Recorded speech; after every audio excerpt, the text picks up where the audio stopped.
welcome back to Viewer's Voice. Now, to be honest, for this episode, I was not sure what I wanted to talk about at first, but I was pretty much drawn to the idea of speaking about the misunderstanding in communication between a parent and a child. Now, I'm not resurfacing exactly what I spoke about in previous videos, more so just like parents not fully understanding their child as much as they believe, and vice versa. Now, obviously, as a parent, you would think like, okay, I've raised this child, I've seen majority of their life as I've been there as a parent, majority of their life. But there are still very much a lot of things that you would not know about your child, either as they hid it from you or you just haven't paid attention. Now, these aren't things to just like throw at you in a sense of like, oh, you're a bad parent, you don't know this about your child. It's more so just understand that you don't know all the ins and outs of your child because they are a completely different person. And I believe a lot of parents don't grasp that concept of realizing that, yes, you gave birth to this person, but exactly, you gave birth to a whole different person, a whole new human being, etc., etc. And yeah, they're just gonna have a whole many different experiences and beliefs and perspectives because they're a whole different person, and that's okay. That's fine. Yes, as a parent, you've been there for roughly 90% of their complete childhood from when they're born to like 10 years old, right? Only not being able to see them when they're at school or in daycare or at a friend's house, something like that.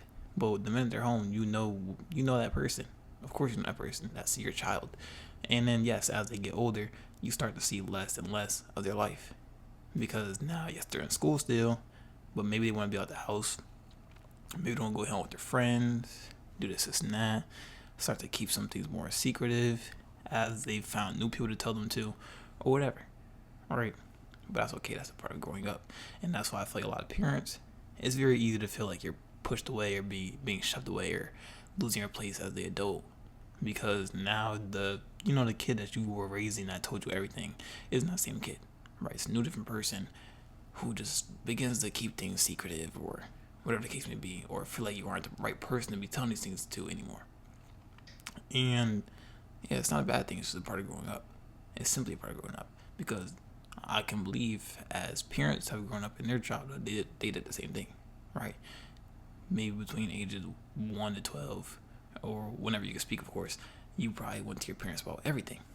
Then once you realize that you start to rely on yourself more or your friends more or whatever, you start to do that instead. You start to keep things to yourself, figure things out yourself, have your friends close, your close buddies and stuff, figure things out with them, and parents weren't always the first option. But that's okay. And yes, that's why I feel like a lot of parents, they may feel a little uneasy with that. And that's completely normal, that's completely fine too. I know like the day I have children and stuff, and the minute it goes from me being there and the whole center of their life to just like, like a side character, in the next minute, that's gonna feel crazy to me too. Now, as for children, or like just teens, young adults, whatever, I feel like the problem with them is you may believe, yeah, either your parent doesn't fully get you, and heavily, yeah, that. I feel like a lot of children forget that their parents were once children too, and that their parents lived their normal lives, right? Like you may not have been in your parents' life for their entire life, but they're certainly going to be in yours for your entire life, right? Or hopefully they are going to be, right? And what I mean by that is, yes, your parents are going to know a majority about you. However, you yourself most likely don't know a lot about your parent. Simply like, that's why a lot of children, when like they're getting into a problem with their parent and stuff, they just simply just get upset because they feel like they're misunderstood and so on and so forth. And yeah, in some cases, yes, they can be very much misunderstood depending on what it is. Well, a lot of the cases is you gotta realize that yes, your parent probably does understand you because they were a kid once before too. And the same way they were a kid once too, don't just make them feel like that's over for them. And what I mean by that is don't make them feel like they can't rely back on them kid self and that they always have to be a full grown adult and they should know everything. That's what I mean. Because you gotta realize that your parents, this is their first time being parents. Even if they have siblings, or not, even if you have siblings, right, and they have other children to take care of, overall, this is their first time being a parent.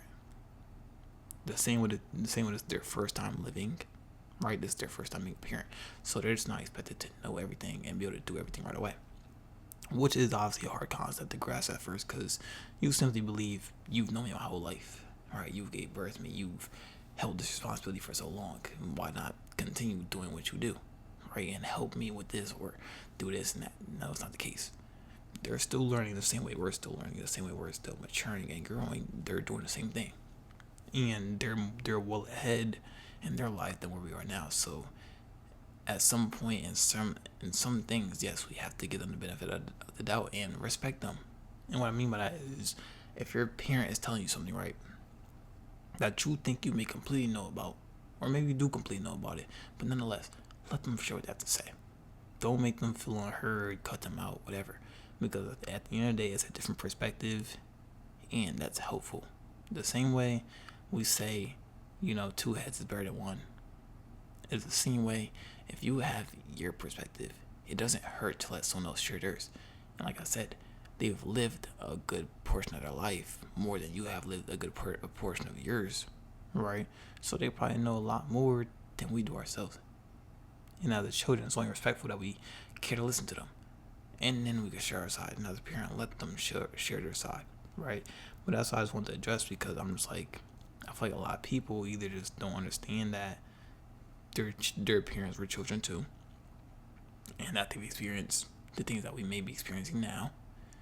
But as parents, understand that our life, our childhood, all that isn't just a repeat of what you experienced. Essentially, like, some parents believe that they've been through everything that we've been through, or that they know everything because they've been through it.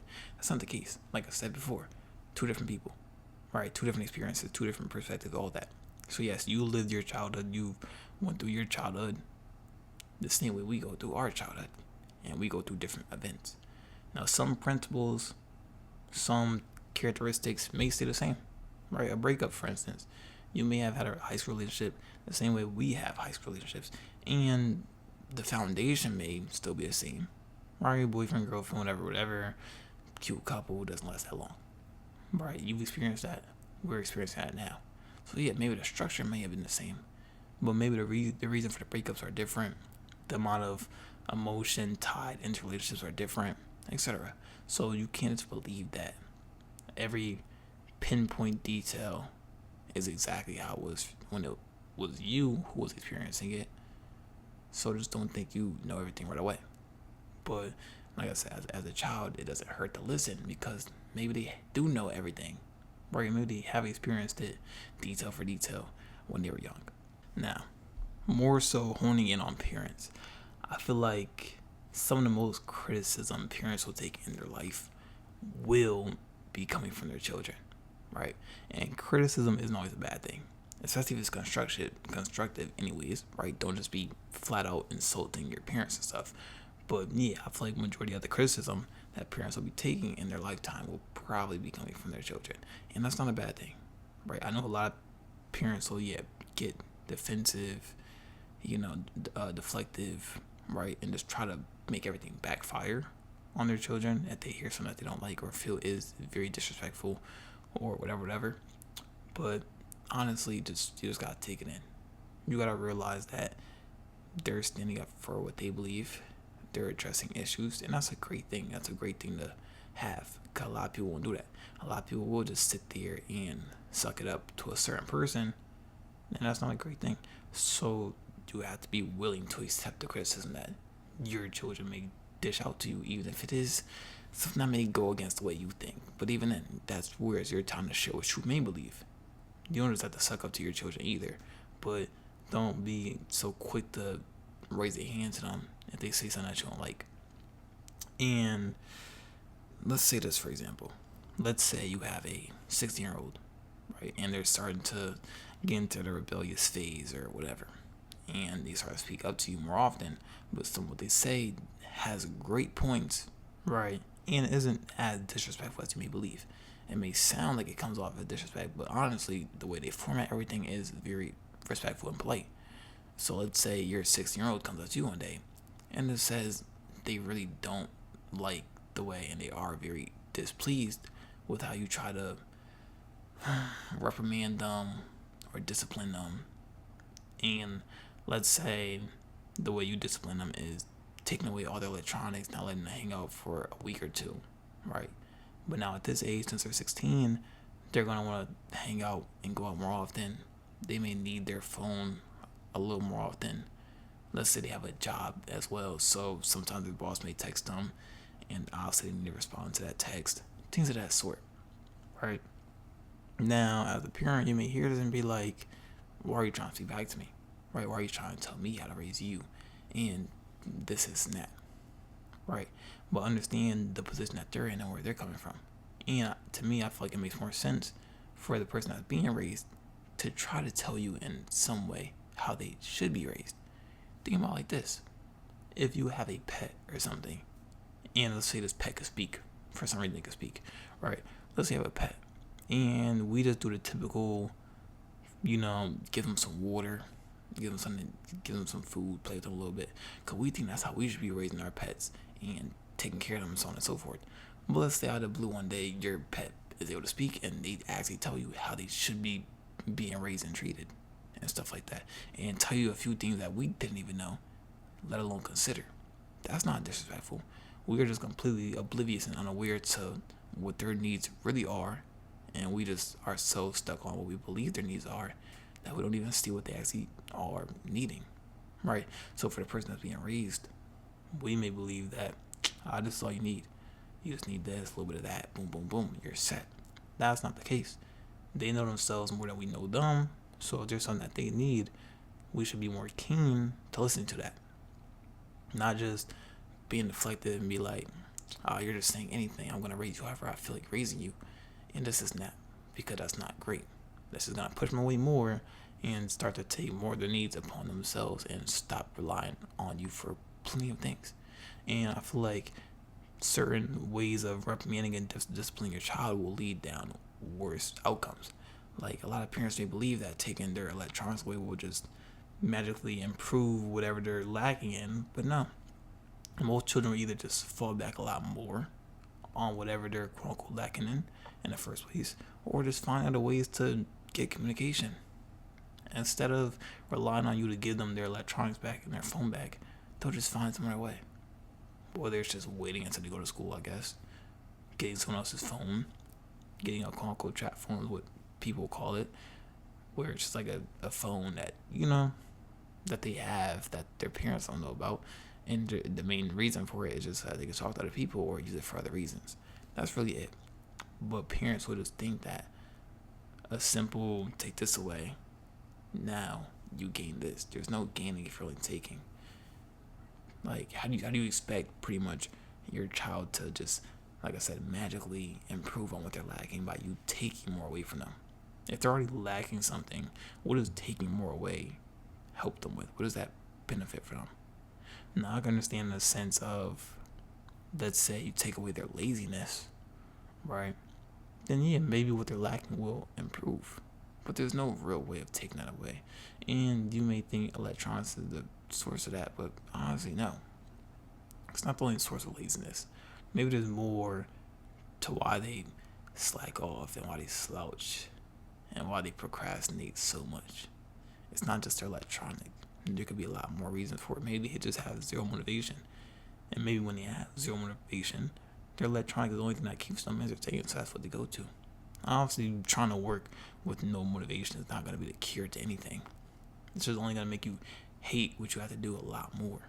It's like trying to go to work, you're completely tired, had no sleep, and no will to get through the day. It's just not going to make anything better compared to if you just take the day off and, rest a little bit. Right?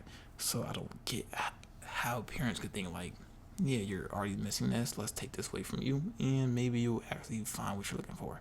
No, if anything, enlighten them a little bit. Give them some more, maybe, to encourage them to gain. Think of it like this: when you're working, right? You aren't just working to work. You're usually working to gain something. Maybe it's not all the time money, but usually it's going to be money. And when you see that you're gaining something, the more you work, you're going to put in more work so that you could gain a lot more. Right? You're not just going to try to work and then lose. That's not how it works. Right? Or I guess maybe the concept is if you're already not getting anything, then you're just gonna be losing. But that's not something great to teach them either. That in life, all they're gonna do is lose, right? Or even if they are trying, potentially they're still gonna lose because there's a lot of children out there that are trying but just not getting the hang of it. And you thinking that taking some more away and hoping that they get back on track is the solution? No. Okay, like I said, what they're just really trying, and it's a struggle for them. But to you, it's just them not trying hard enough, so you just take more away from them. Now it's like they just tried for nothing. They tried, it didn't work. You took from them. Now they have no more motivation, or will they even try, knowing that even with their best efforts, they still lose. That's not something great to be teaching your children. Just understand that they have their strengths and weaknesses the same way you have your strengths and weaknesses, and then move on. Now, obviously, it's something that they really do need to get the hang of, right? Because like in high school, you just can't fail anything and everything that you want to fail. Help them a little bit. Get them a tutor. Get them some way to move forward. Don't just take things away from them that may be helping them move forward. You're taking their communication away. What if they have a very close friend that is trying to encourage them to work?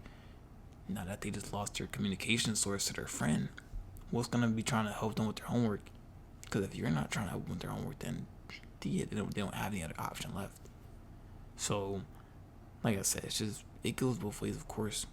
As a child and as a parent, to be more understanding and respectful and communicate more.